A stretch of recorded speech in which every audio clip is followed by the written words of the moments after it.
বাড়ি গাড়ি এসব যে ভাড়া দেওয়া যায় সেটা আমরা জানি, কিন্তু 10 বছরের এই ছোট্ট মেয়েটি টাকার জন্য তার বাবাকেই মজা করে ভাড়া দিয়ে দেয়। সিনেমার শুরুতেই আমরা চ্যাংকে দেখি, সে তো হা করে একটা অ্যাড দেখছিল, কারণ এই অ্যাডটা করছিল তার প্রিয় মডেল মিশা। কিন্তু যখনই তার বউ মারিয়া সেখানে আসে, সে তাড়াতাড়ি নিউজ চ্যানেল দিয়ে দেয়। সে তার বউকে বলতে থেকে, দেখেছো খবর কি বলছে, আমাদের দেশের টাকার মান একদম কমে গেছে, আর তার সাথে সাথে বেকারত্বও বেড়েছে। এটা শুনে মারিয়া বলতে থাকে, হ্যাঁ, তোমার মতো 10 বছর কাজ না করে বাড়িতে বসে থাকলে বেকারত্ব তো বাড়বেই। বউয়ের ছাড়ি খেয়ে চ্যাং সে তার মেয়ের রুমে যায়। সেখানে গিয়ে দেখে তার দুষ্টু মেয়ে রং দিয়ে তার মুখ পুরো ভূত বানিয়ে রেখেছে, এমনকি তার নতুন জুতোও রং করে ফেলেছে। সে তার মেয়েকে বলে, আরে পাগলি, তুই এটা কি করেছিস, নতুন জুতো কেন রং করেছিস? মেয়ে বলে, আরে বাবা, আমি তো রিসাইকেলিং করছিলাম। তখন চ্যাং বলে, আরে পুরো জিনিস রিসাইকেলিং করতে হয়, নতুন জিনিস না, এই জুতো তো এখনো ট্যাগও খুলিসনি। তখন চ্যাংয়ের দুষ্টু মেয়ে ইয়াং বলতে থাকে, বাবা, এই জুতো তো একদিন না একদিন পুরনো হবেই, তাই আগেই আমি রিসাইকেলিং করে দিয়েছি। মেয়ের এই পাকা পাকা কথা শুনে তো চ্যাংয়ের মাথায় হাত। ইয়াং বলে, বাবা, কাল তোমাকে স্কুলে যেতে বলেছে, মনে করে চলে যেও। চ্যাং বলে, আমি পারবো না, তোমার মাকে বলো। ইয়াং বলে, না, তোমাকেই যেতে হবে, কারণ ম্যাডাম তোমাকেই যেতে বলেছে। এরপর আমরা স্কুলে দেখি, সেখানে টিচার আজকে সব ছাত্রছাত্রীদেরকে বাড়িতে যে জিনিসগুলো ব্যবহার করে না সেই জিনিস স্কুলে নিয়ে আসতে বলেছে, কারণ যে জিনিসটা ইউজলেস সেটা অন্য করার জন্য ইউজফুল হতেই পারে। এখানে দেখি চিঠি নামে একটা ছাত্র, সে তো ভিডিও গেম নিয়ে এসেছে। আসলে চিঠিটা অনেক বড় লোক, আর ওর কাছে এমন গেম অনেক আছে, আর সে এটা ব্যবহার করে না। জেটির ভিডিও গেম দেখে তো ক্লাসে সবাই বলতে থাকে, জেটি, তোর ওইটা আমাকে দিয়ে দে, আমি আমার জিনিস তোকে দিয়ে দিচ্ছি। কিন্তু জেটির কাছে তো একটাই ছিল, সে এখন কি করবে? অন্যদিকে মারিয়াকে দেখি, সে চ্যাংকে ফোন করে বলে, তুমি ভুলে গেছো, ইয়াং তো তোমাকে স্কুলে যেতে বলেছিল। চ্যাং তো পুরোই ভুলে গেছে যে তাকে তো স্কুলে যেতে বলেছে। চ্যাং তাড়াতাড়ি রেডি হয়ে যায়, কিন্তু সে যে স্কুলে যাবে তার কাছে তো 1 টাকাও নেই।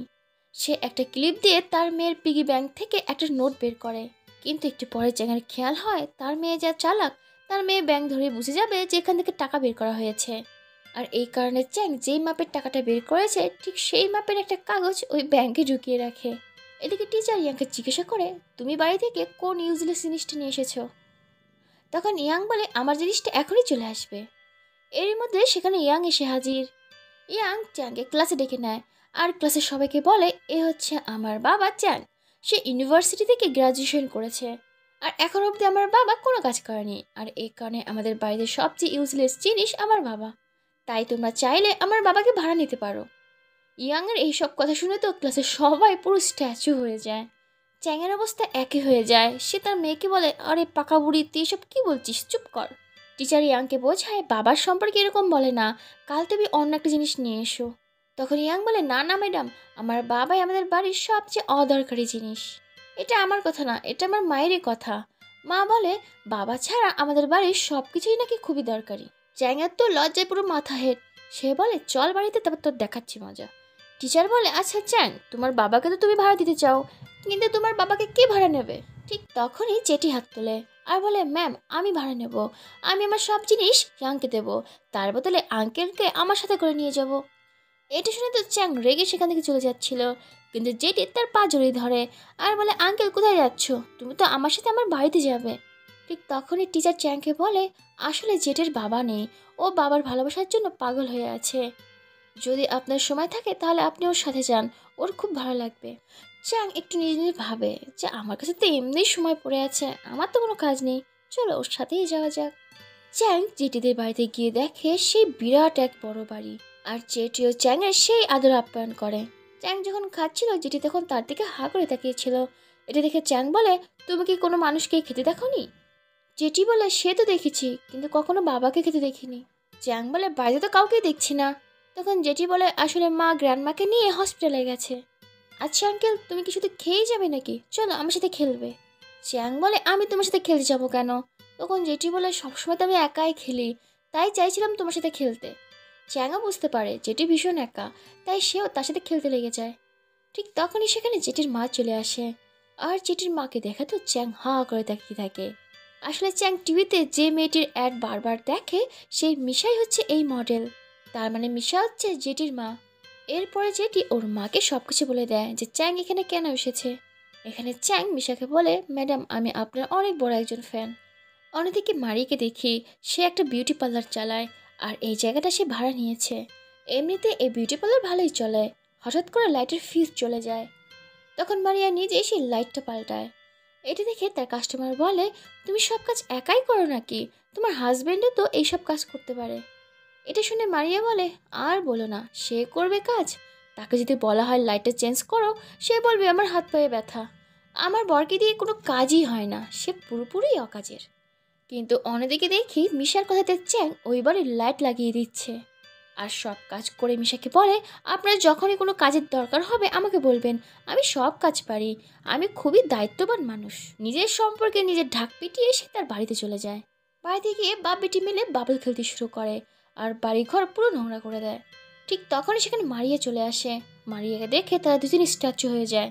আর মারিয়া সারাদিন কাজ করে এসে এরকম দেখার পর রেগে পুরো ফায়ার হয়ে যায়, কারণ এখন তাকেই ঘরটা পরিষ্কার করতে হবে। কারণ চ্যাং সে তো কিছুই করে না, পুরোপুরি অকাজের। ম্যারির অবস্থা দেখে বাপিটিও চুপচাপ দাঁড়িয়ে থাকে, কারণ এখন যদি কেউ একটা কথাও বলে পুরো সাইক্লোন তৈরি হবে। পরের দিন স্কুল শেষে জেটি ইয়াংয়ের সাথে দেখা করে আর বলে, কাল তো তোর বাবার সাথে আমি অনেক মজা করেছি, তোর বাবা সত্যি খুব ভালো। ইয়াং বলে, কি বলিস, বাবা তো আমার সাথে কখনোই খেলা করে না, এমনকি বাবার জন্য আমি মায়ের কাছে বকাও খাই। এটা শুনে জেটি বলে, তাই বুঝি? তাহলে একটা কাজ কর, তোর বাবাকে প্রতিদিন আমার কাছে ভাড়া দে। এই দেখ, মা তো একটা খামও পাঠিয়েছে। ইয়াং ওই খামটা খুলে দেখে সেটার মধ্যে অনেকগুলো টাকা। আর সেই টাকা দেখে তো ইয়াং একটা দুষ্ট হাসি দেয়। আসলে তার মাথায় একটা বিজনেস আইডিয়া এসেছে। এদিকে চ্যাং যখন বাড়িতে যায় সে দেখে টিভিতে কুইজ প্রতিযোগিতা হচ্ছে। চ্যাং তো সেই কুইজের প্রত্যেকটা উত্তর ঠিক ঠিক দিচ্ছিল। ঠিক তখনই সেখানে ইয়াং আসে, আর সেই টাকার খামটা সে তার বাবাকে দেয়। এতগুলো টাকা দেখে চ্যাং বলে, তুই জেঠির কাছ থেকে এতগুলো টাকা কেন নিয়েছিস? ইয়াং বলে, বাবা তুমি আমার উপর রাগ করছো কেন? তোমার তো খুশি হওয়ার কথা, তোমার জীবনের প্রথম ইনকাম এটা। চ্যাং বলে, না না, এসব হবে না, আমি কালই জেঠিদের বাড়িতে গিয়ে এই টাকা ফেরত দিয়ে আসবো। পরের দিনই চ্যাং জেঠিদের বাড়িতে যায়, গিয়ে দেখে মিশা তার শাশুড়ির সাথে খেলা করছে। আসলে মিশার স্বামী মারা গেছে, আর তার শাশুড়ির ভুলে যাওয়ার রোগ আছে, তাই সে সবসময় বাচ্চাদের মতো করে। এদিকে মিশার শাশুড়ি যখন চ্যাংকে দেখে সে ভাবে এটা তার ছেলে। সে বলে, এতদিন তুই কোথায় ছিলি? আমি অনেকদিন তোকে দেখি না। বয়স্ক মানুষের এই কথা শুনে চ্যাংও আর ভদ্রতার খাতিরে কিছু বলতে পারে না, সেও তার ছেলে হওয়ার নাটক করে। মিশার শাশুড়ি তার চ্যাংকে নিয়ে খেলা করতে শুরু করে, তার মাথায় ক্লিপ দিয়ে দেয়, এমনকি লিপস্টিকও দিয়ে দেয়। আর চ্যাংও বাচ্চাদের মতো মিশার শাশুড়িকে লিপস্টিক পরিয়ে দিচ্ছিল। আর এই জিনিসটা দেখে তো মিশা ভীষণ খুশি হয়। চ্যাংয়ের প্রতি সম্মান তার আরও বেড়ে যায়। চ্যাং যখন ওই টাকাটা দেয় তখন মিশা তাকে বলে, প্লিজ এই টাকাটা রাখুন, আপনি আসার জন্য আমার শাশুড়ি আর ছেলে দুজনেই খুব খুশি। ঠিক তখনই চ্যাংয়ের একটা ফোন আসে, আর তাকে বলে, আমার বাবা ভাড়া চাই। চ্যাং তো রেগে গিয়ে বলে, ভুলভাল জায়গায় ফোন করেছেন কেন? আমি কিন্তু পুলিশকে খবর দেব। ঠিক তখনই চ্যাংয়ের ফোনে একটা মেসেজ আসে যে, আপনার কত টাকা লাগবে সেটা বলুন, কিন্তু আমার বাবা ভাড়া চাই। চ্যাং তো বুঝতেই পারছিল না এসব কী হচ্ছে।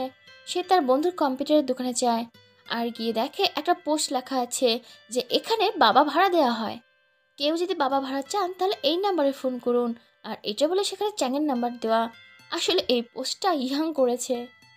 পাকা মেয়ের এই পোস্ট দেখে তো চ্যাংয়ের মাথা পুরো খারাপ হয়ে যায়। সে ভাবে, আমার মেয়ে কি সত্যি সত্যি পাগল হয়ে গেল নাকি। পরের দিন চ্যাং ইয়াংকে আলাদা করে রেস্টুরেন্টে নিয়ে যায়, আর বলে, আরে পাগলি তুই কী করছিস? তুই তোর নিজের বাবাকে কেন বাধা দিতে চাইছিস? আমি তোর বাবা তোর বাবাই হয়ে থাকবো, অন্য কারো বাবা আমি হতে পারবো না। এটা শুনে ইয়াং বলে, বাবা এই কাজে ক্ষতিটা কিসের? তুমি তো অন্য কোনো কাজ করো না, সবার বাবাই কোনো না কোনো কাজ করে। আর তুমি যদি এই কাজটা করো তাহলে তোমাকে মায়ের কাছে কথাও শুনতে হবে না। এটা বলে ইয়াং তার বাবাকে একটা ঠিকানা দেয়, আর বলে, এই ঠিকানায় গিয়ে তুমি তোমার বাবার অভিনয় করো, আর সেই অভিনয়ের টাকা নিয়ে চলে আসো, সিম্পল কাজ। সব শুনে চ্যাং একটা ভাবতে শুরু করে, আর তারপরে সেও রাজি হয়ে যায়, কারণ এখান থেকে সে টাকাও পাচ্ছিল। চ্যাং তো সেই ঠিকানায় চলে যায়। ওই ঠিকানাটা একটা বাড়ির ছিল, সেখানটায় সেই মেয়েটা বসে মদ খাচ্ছিল। চ্যাং তার কাছে গিয়ে বলে, আসলে আমার মেয়ে ভুল করে ওটা পোস্ট করে দিয়েছে, কিছু মনে করবেন না। কিন্তু ওই মেয়েটা চ্যাংয়ের কোনো কথাই শুনছিল না। সে চ্যাংকে বলে, আপনাকে কিছু বলতে হবে না, আপনি শুধু এখানে বসে আমার কিছু কথা শুনবেন। চ্যাং ভাবে, বাহ এ তো খুব সহজ কাজ, এতে আর কি, শোনাই যাক কি বলে। মেয়েটা তো মদ খেয়ে খুব ইমোশনাল হয়ে বলে, বাবা তুমি আমাদেরকে ছেড়ে কেন চলে গিয়েছিলে? তোমাকে আমি খুব মিস করতাম, আমি আর মা কত কেঁদেছি তোমার জন্য। চ্যাং তো সব শুনে মুচকি মুচকি হাসছিল। মেয়েটা খুব ভালোই বলছিল, কিন্তু হঠাৎ করে মেয়েটার কি হয়, সে সোজা চ্যাংয়ের উপরে জল ছিটিয়ে দেয় আর চ্যাংয়ের কলার ধরে বলতে থাকে, তোমার মতো বাবা যেন কারো না হয়, তোমার মতো বাবার বেঁচে থাকার কোনো অধিকার নেই, এখানে আমি তোমাকে মারার জন্যই ডেকেছি। আর এটা বলে একটা ছুরি চ্যাংয়ের পেটে ঢুকিয়ে দেয়। চ্যাং তো নিচে পড়ে সবাইকে বলতে থাকে, প্লিজ আমাকে হসপিটালে নিয়ে যাও, নাহলে আমি এখনই মরে যাব। কিন্তু এই কি, কোনো রক্তই তো বেরোচ্ছে না। পরে দেখে ওটা আসলে নকল ছুরি ছিল। বেচারা চ্যাং তো দীর্ঘ নিঃশ্বাস ফেলে। 1 মিনিটের জন্য হলো সে জমকে দেখে নিয়েছে। আর সবকিছু ভেবে তার মেয়ের উপর তো তার ভীষণ রাগ হয়। চ্যাং তো তাড়াতাড়ি সেখান থেকে বাড়ি চলে যায়। পরের দিন সকালে দেখি পিচ্চিটা চুপ থাকে না। সে তার বাবাকে জিজ্ঞাসা করে, বাবা কাল তোমার কাজ কেমন গেল? এইটা শুনে তো চ্যাং ভীষণ রেগে যায়। সে বলে, তুই তোমার মেয়ে না, তুই হচ্ছে যমরাজ। কাল কি হয়েছে জানিস আমার সাথে? কাল তো ওই মেয়েটা প্রায় আমাকে মেরেই ফেলেছিল। আমি আর এইসব কাজ করবো না। কিন্তু ইয়াং সে বলতে থাকে, বাবা আমি তো ভীষণ খুশি যে তুমি কাজ করতে শুরু করেছো।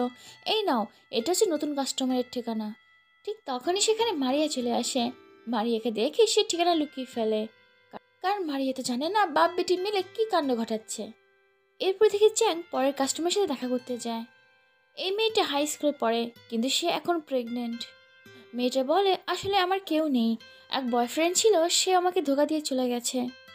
প্রতি মাসেই আমাকে ডক্টরের কাছে যেতে হবে, ডক্টর আমাকে অনেক প্রশ্ন করবে, তাই আমার বাবার দরকার, আপনি কি আমার বাবা হবেন? মেয়েটির কথা শুনে চ্যাঙার ভীষণ খারাপ লাগে। সে বলে, ঠিক আছে, তুমি যখন ডক্টরের কাছে যাবে তখন আমাকে ডেকে নেবে, আমি চলে আসবো। অন্যদিকে দেখি মারিয়ার সেলুনে এক ধনী মহিলা আসে। আসলে মারিয়া আগে এই মহিলার সেলুনে কাজ করত, কিন্তু এখন সে নিজেই সেলুন খুলে বসেছে। ওই মহিলা মারিয়াকে জানায় তার সেলুন অত ভালো চলছে না। আসলে মারিয়া কাজ ছেড়ে দেওয়ার পর মারিয়ার মতো এত ভালো বিউটিশিয়ান সে আর খুঁজেই পায়নি। তাই ওই মহিলা মারিয়াকে বলে, তুমি চাইলে আমার সেলুনে আবার কাজ করতে পারো, আমি তোমাকে আরও বেতন বাড়িয়ে দেব। কিন্তু মারিয়া তাকে বলে যে না, সে তার সেলুনটাই চালাতে চায়। এর মধ্যে সেলুনের মালিক আসে, আর সে এসে মারিয়াকে বলে, আমি এই সেলুনের বাড়ির ভাড়া 5 থেকে 10 হাজার করে দিয়েছি, তুমি তাড়াতাড়ি সেই টাকা রেডি করো। এটা শুনে মারিয়া খুবই টেনশনে পড়ে যায় যে হঠাৎ করে এতগুলো টাকা সে কোথা থেকে পাবে। এছাড়া চ্যাং তো কোনো কাজই করে না। আর সে বাড়িতে গিয়ে সব রাগ চ্যাংয়ের উপরে দেখায়। আর চ্যাংকে বলে, কাল থেকে তুমি কিছু একটা কাজ করো, সে তুমি যে কোনো কাজ করো, কিন্তু বাড়িতে যেন কিছু টাকা আসে।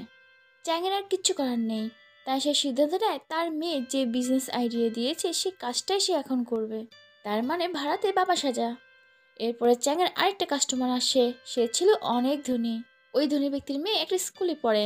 ওই ধনী ব্যক্তি তার মেয়েকে একদম সময় দিতে পারে না। স্কুলে সব বাচ্চাদের বাবারা মিলে কুকিং করবে, কিন্তু ওই ধনী ব্যক্তির তো সময়ই নেই। এই কারণেই সে তার মেয়ের জন্য একটা বাবা ভাড়া করেছে, যাতে তার বদলে সে গিয়ে রান্না করে দিয়ে আসে। চ্যাংও সে মেয়েটির বাবার সাথে রান্না করতে চলে আসে। সেখানে অন্য একটা স্টুডেন্টের বাবা চ্যাংকে বলে, আমি শুনেছি আপনি নাকি শেয়ার মার্কেট সম্পর্কে অনেক কিছু জানেন। ওই লোকটি শেয়ার মার্কেটিং সম্পর্কে একটা কঠিন প্রশ্ন চ্যাংকে করে, এই অবস্থাতে আপনি শেয়ার কিনবেন না বিক্রি করবেন? চ্যাং তো ওই লোকটির প্রশ্নই বুঝতে পারেনি, শুধু পরে বুঝতে পেরেছিল যে শেয়ার কিনবে না বিক্রি করবে। চ্যাং কিছু না জানলেও সে আন্দাজে ঢিল মেরে দেয়, আর সেই উত্তরটাই ঠিক হয়। তখন ওই লোকটি বলে, সত্যি আপনি অনেক বড় একজন বিজনেসম্যান। খাবার রান্না হয়ে যাওয়ার পর সব বাবারা সবাইকে খাবার দিচ্ছিল। তখন ওই ধনী ব্যক্তির মেয়ে সেখানে খাবার নিতে আসে। মেয়েটা যখন চ্যাংকে দেখে তখন তার মন খারাপ হয়ে যায় যে বাবা আসেনি, বাবা উল্টো অন্য একটা লোককে তার বাবা বানিয়ে পাঠিয়ে দিয়েছে। এরপর দেখি স্কুলের অন্য একটা স্টুডেন্ট ওই মেয়েটির গায়ে খাবার ফেলে দেয়। শুধুমাত্র আজ নয়, স্কুলের সবাই তাকে নিয়ে বুলি করে।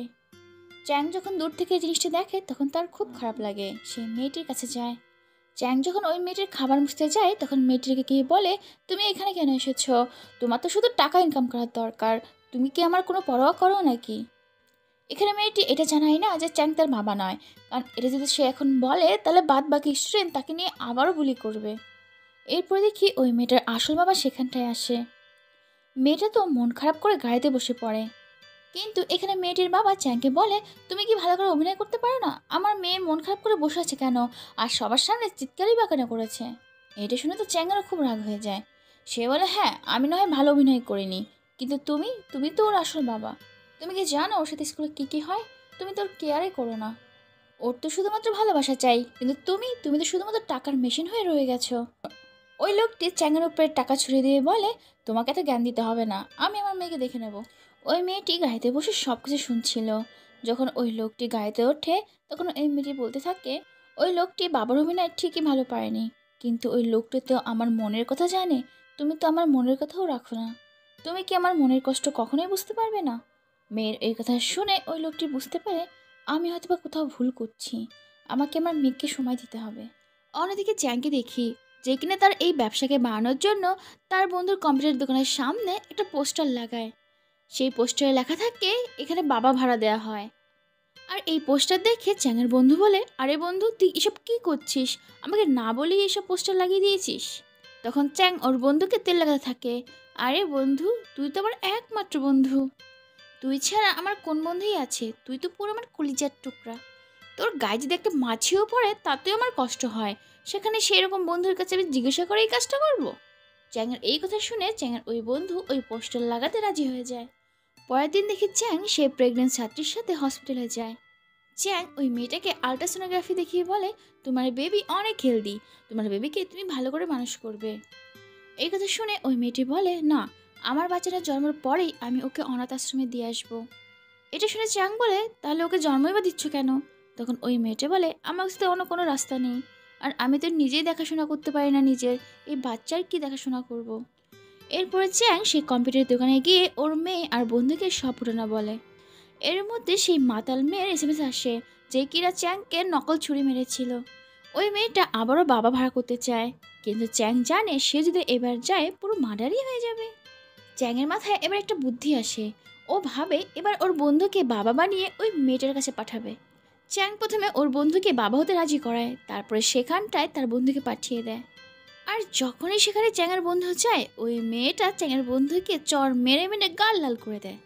আসলে মেয়েটা তো ওর বাবার উপরে প্রতিশোধ নিতে চাইছিল, কিন্তু বাবাকে তো পাচ্ছে না, তাই সে বাবা ভাড়া করে তার উপরে প্রতিশোধ নেয়। চ্যাংয়ের বন্ধু তাকিয়ে দেখে চ্যাং তো অপরিচিত মানুষদের তার ভিডিও বানাচ্ছে। যে চ্যাং বলেছিল বন্ধুর গায়ে মাছি পড়লেও তার কষ্ট হয়, সেই চ্যাং দাঁড়িয়ে দাঁড়িয়ে বন্ধুর মার খাওয়া দেখছে। অনেকক্ষণ মারার পর ওই মেয়েটা চ্যাংয়ের বন্ধুকে বলে, এবার আমার কাছে টাকা নেই, তাই এই গিটারটাই নিয়ে নাও। এরপরে চ্যাং আর চ্যাংয়ের বন্ধু ওই মেয়েটার সাথে কথা বলে। আসলে এই মেয়েটির বাবা মেয়েটার মা আর মেয়েটার উপরে অনেক টর্চার করত। এখন এই মেয়েটির বাবা আর বেঁচে নেই, এমনকি তার মাও বেঁচে নেই, এমনকি থাকার মতো একটা ঘরও নেই। মেয়েটির এই কাহিনী শুনে চ্যাং আর ওর বন্ধুর ভীষণ খারাপ লাগে। তারা ওই মেয়েটির সাথে কথা বলে আর বলে, তুমি আমাদের কম্পিউটার সেন্টারে গিয়ে কাজ করতে পারো আর ওখানেই থাকতে পারো। আর আমরা দেখি ওই মেয়েটা পরের দিনই তার জিনিসপত্র নিয়ে চ্যাংয়ের বন্ধুর কম্পিউটার সেন্টারে চলে আসে। অন্যদিকে সেই ধনী ব্যবসায়ীকে দেখি, যে কিনা চ্যাংকে তার মেয়ের নকল বাবা হিসেবে ভাড়া করেছিল। সে চ্যাংকে একটা জায়গায় ডাকে আর বলে, আমার বড় একটা ভুল হয়ে গেছে, আমি টাকার পিছনে এতটাই ছুটেছি যে আমার মেয়েকে আমি একটুও সময় দিইনি। আমার মেয়ে সেই দুঃখে ঘুমের ওষুধ খেয়ে প্রাণ দেওয়ার চেষ্টা করেছিল, কোনো মতো তাকে বাঁচিয়েছি।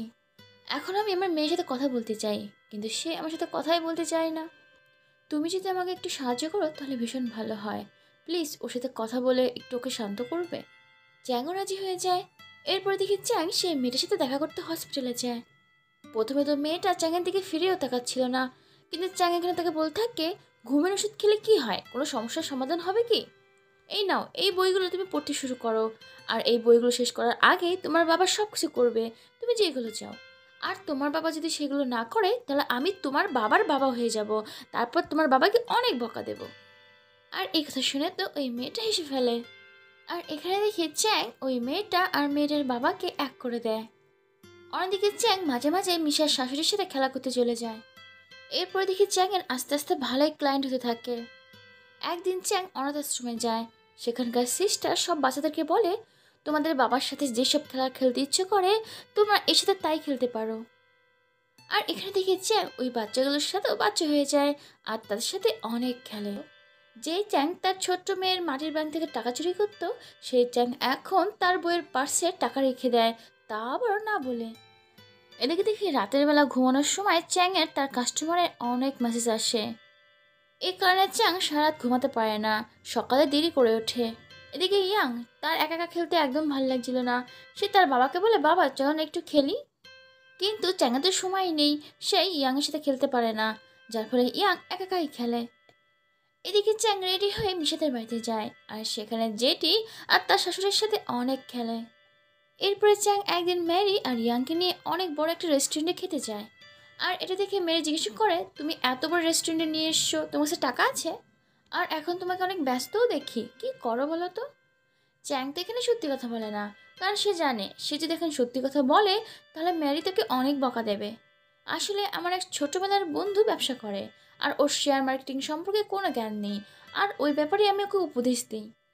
তার মানে আমি আমার বন্ধুর কনসালটেন্সি হিসেবে কাজ করি, আর এর বিনিময়ে আমার বন্ধু আমাকে ভালোই টাকা দেয়। এটা শুনে ম্যারি বলে, তুমি আদৌ শেয়ার মার্কেটিং সম্পর্কে কিছু জানো? আমি তো জানতাম না তোমার এই বিষয়ে কোনো জ্ঞান আছে। তুমি তোমার বন্ধুকে তাহলে কি উপদেশ দাও?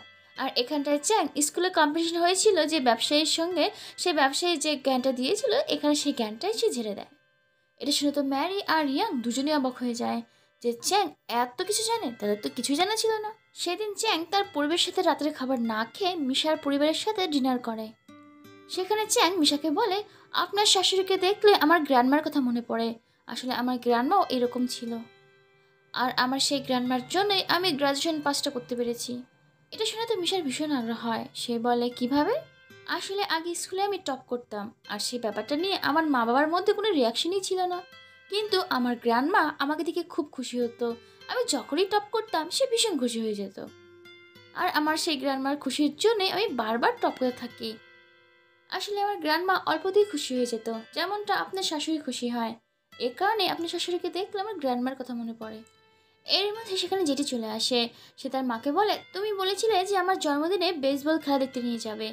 বাবা, তুমি আমাদের সাথে খেলা দেখতে যাবে? তাহলে খুব মজা হবে, আমরা তিনজনে মিলে একসাথে খেলা দেখবো। এখানে চ্যাং হ্যাঁ না কিছুই বলে না, সে খুশি খুশি বাড়ি চলে যায়। এরপর দেখে চ্যাং সে কম্পিউটার সেন্টারে যেটির সাথে বেসবল খেলা দেখবে বলে টিকিট বুক করছিল। ঠিক তখনই সেখানে ইয়াং চলে আসে, আর এটি দেখে তো সে ভীষণ খুশি হয় যে বাবা, আমরা বেসবল খেলতে দেখতে যাবো। চ্যাং বলে, আরে না না, আমি তো এমনি দেখছিলাম টিকিটটা। এটা শুনে ইয়াং বলে, ঠিক আছে চলো বাবা, আমার সাথে খেলা করবে। চ্যাং বলে, না আসলে এখন না, পরে খেলবো, তুমি আগে তোমার স্কুলের কাজটা শেষ করো গিয়ে। ইয়াং বলে, আমি তো আমার স্কুলের কাজ কখন শেষ করে দিয়েছি, চলো না আমার সাথে খেলা করবে। এটি শুনে চ্যাং ইয়াংকে টাকা দিয়ে বলে, নাও এই টাকা নিয়ে তুমি খেলনা কিনে খেলা করো, আমার এখন একদম সময় নেই। এই কথা শুনে তো ইয়াং রাগ করে সেখান থেকে চলে যায়। অন্যদিকে ম্যারির পার্লার যে বিল্ডিংয়ে তার মালিক আসে। সে ম্যারিকে বলে, তোমাকে তো বলেছিলাম টাকা বাড়াতে, তবে এখন আর টাকা বাড়াতে হবে না। আসলে আমি এই বিল্ডিংটা বিক্রি করে দেবো, কারণ আমার মেয়ে আমেরিকা যাচ্ছে, আর আমি আমার মেয়ের সাথে সেখানে যাব। তাই যত তাড়াতাড়ি সম্ভব এই বিল্ডিংটা খালি করে দাও। এই কথা শুনে তো ম্যারি খুবই চিন্তায় পড়ে যায়। অন্যদিকে চ্যাংকে দেখি সে তো ইয়াংয়ের জন্য রাতে খাবার নিয়ে আসে, কিন্তু ইয়াং সে এখনও তার বাবার উপর রেগেছিল, সে খাবার নেয় না। এদিকে ম্যারির মন খারাপ দেখে চ্যাং বলে, কি ব্যাপার, তোমার কেন মন খারাপ? এখানে ম্যারি আসল সত্যি কথা বলে না। সে বলে, আমি ভাবছি যে পার্লারের কাজটা ছেড়ে দেবো, আর করব না। এখন তো তুমি ভালো ইনকাম করো, এছাড়া ইয়াং বাড়িতে একাই থাকে, ওর সাথেও সময় কাটাতে পারবো। কিন্তু চ্যাং বলে, এত তাড়াতাড়ি কেন সিদ্ধান্ত নিচ্ছ? কেবলই তো পার্লারটা খুললে, তুমি এত কষ্ট করে পার্লারটা তৈরি করেছো, এখনই বন্ধ করে দেবে? এটা কি ঠিক হবে? এটা শুনে ম্যারি বলে, হ্যাঁ তুমি তো ঠিকই বলেছ। কিন্তু সে তাও সত্যি কথা বলে না, সে চুপচাপ সেখান থেকে চলে যায়। পরের দিন মারিয়ার সেই আগের পার্লারের মালকিন আসে। মারিয়া তাকে সব কিছু জানায়। সব কিছু শোনার পর সেই মালকিন বলে, আমি তোমার সমস্যাটা বুঝতে পারছি, আমি তোমাকে $10,000 দিতে পারি। আর এই কথা শুনে তো মারিয়া ভীষণ খুশি হয়ে যায়।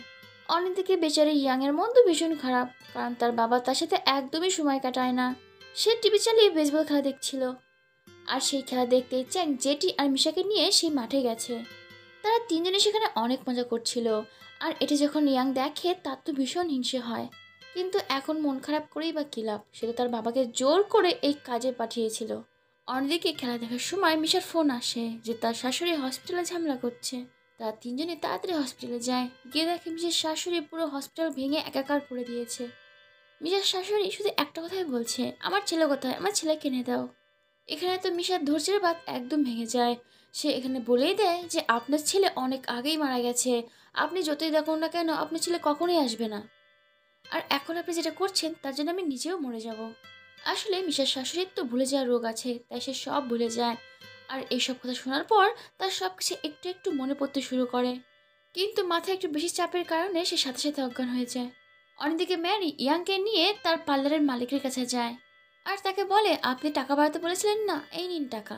কিন্তু মালিক রেগে গিয়ে বলে, আমি তোমাকে কতবার বলবো যে আমি টাকা নেব না, আমি আমার দালানটা বিক্রি করে দেবো।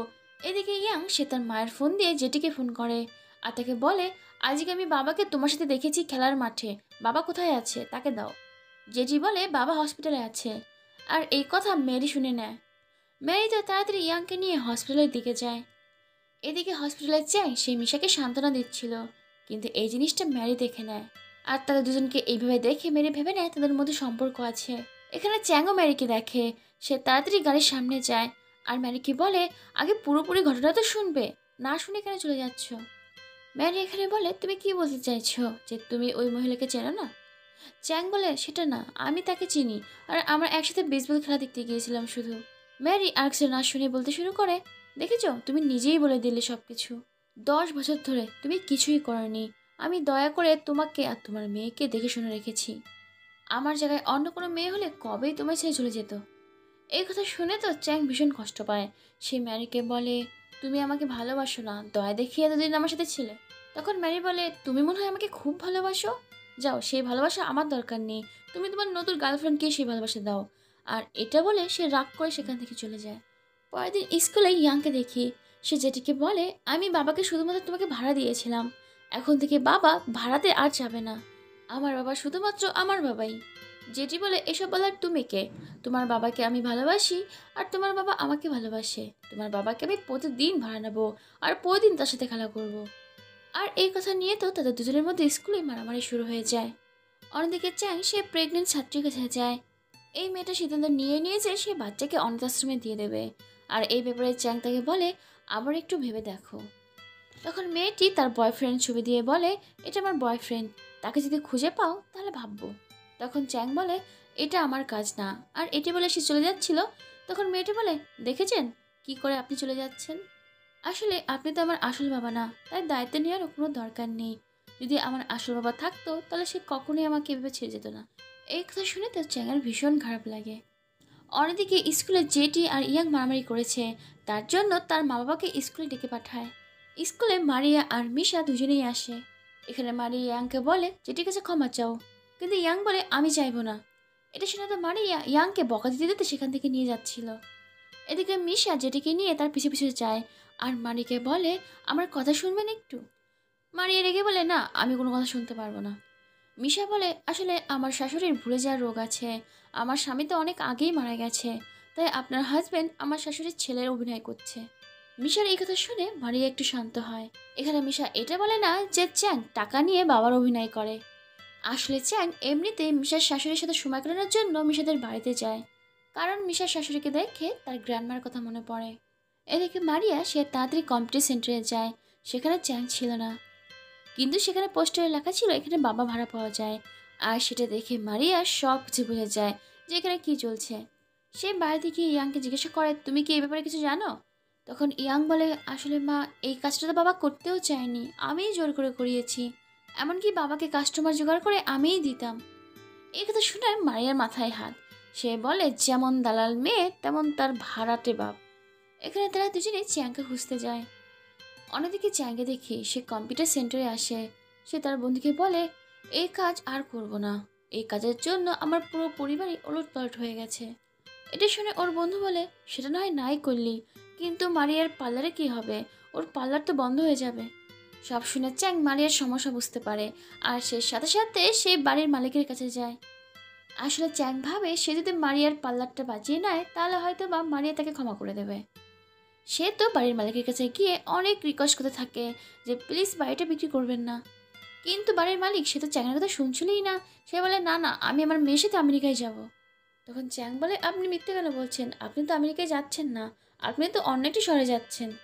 তখন ওই বাড়ির মালিক চ্যাংকে তার মনের কষ্টের কথা বলে। সে বলে, আমি আমার মেয়েকে অনেক কষ্ট করে মানুষ করেছি, সে এখন চাকরি করে, তার বয়ফ্রেন্ড থেকে আমেরিকায়, সে তাকে বিয়ে করবে। আমি ভেবেছিলাম আমার মেয়ে তার সাথে আমেরিকায় আমাকে নিয়ে যাবে, কিন্তু না, আমি পুরোপুরি ভুল বুঝেছিলাম, আমার মেয়ে আমাকে আমেরিকায় নিয়ে যাবে না।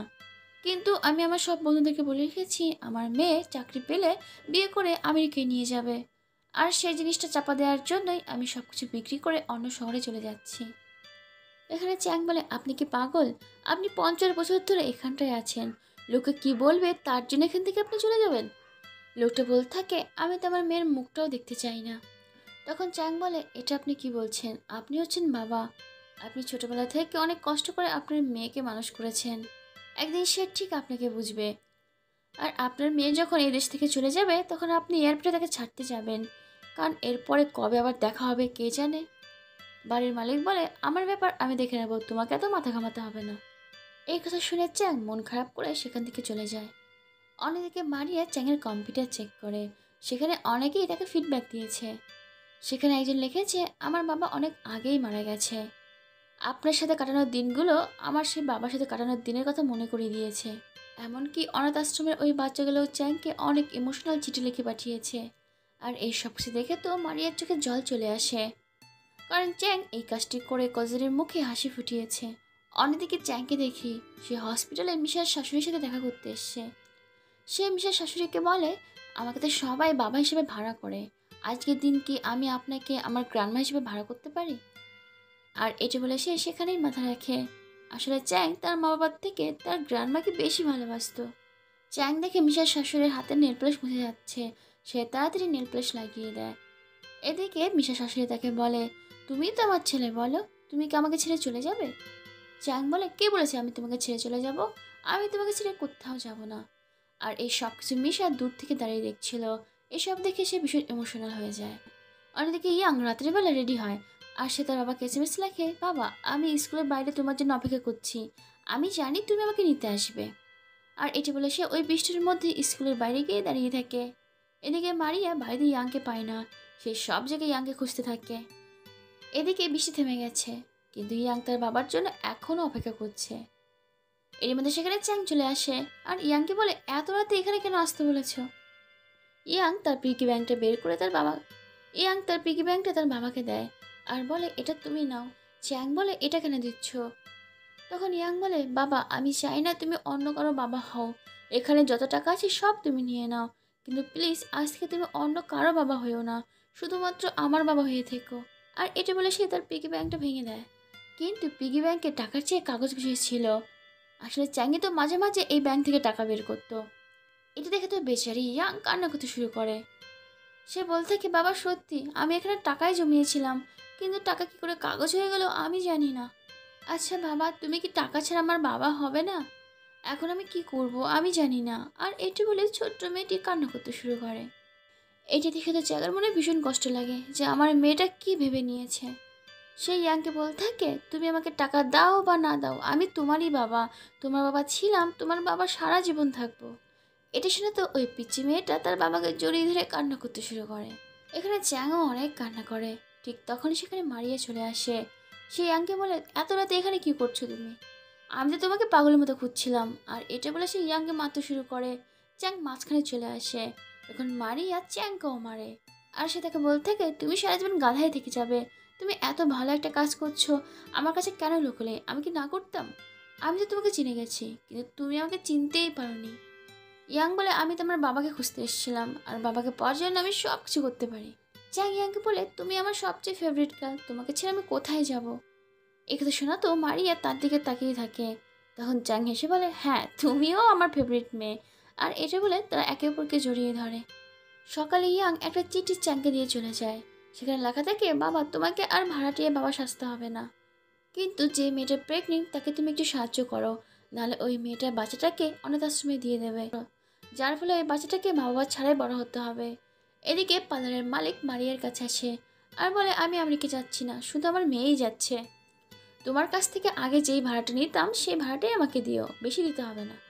আর এই কথা শুনে মারিয়া ভীষণ খুশি হয়। এদিকে মিশা টিভির কুইজ প্রতিযোগিতায় চ্যাংয়ের নাম দিয়ে দেয়। চ্যাং তো বাড়িতে বসে সব প্রশ্নের উত্তর দিতে পারত, আর সে নিজে টিভিতে খেলতে এসেছে। চ্যাং তো সবগুলো প্রশ্নের উত্তর ফটাফট দিয়ে দেয়। লাস্টের একটা প্রশ্ন বেঁচে থাকে, আর এটার উত্তর দিতে পারলে চ্যাং $50,000 পাবে।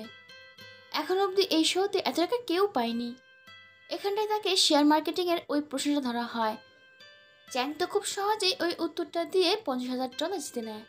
শেষ দেশে দেখে চ্যাং ওই প্রেগনেন্ট মেয়েটির বয়ফ্রেন্ডকে ঘাট ধরে নিয়ে আসে হসপিটালে।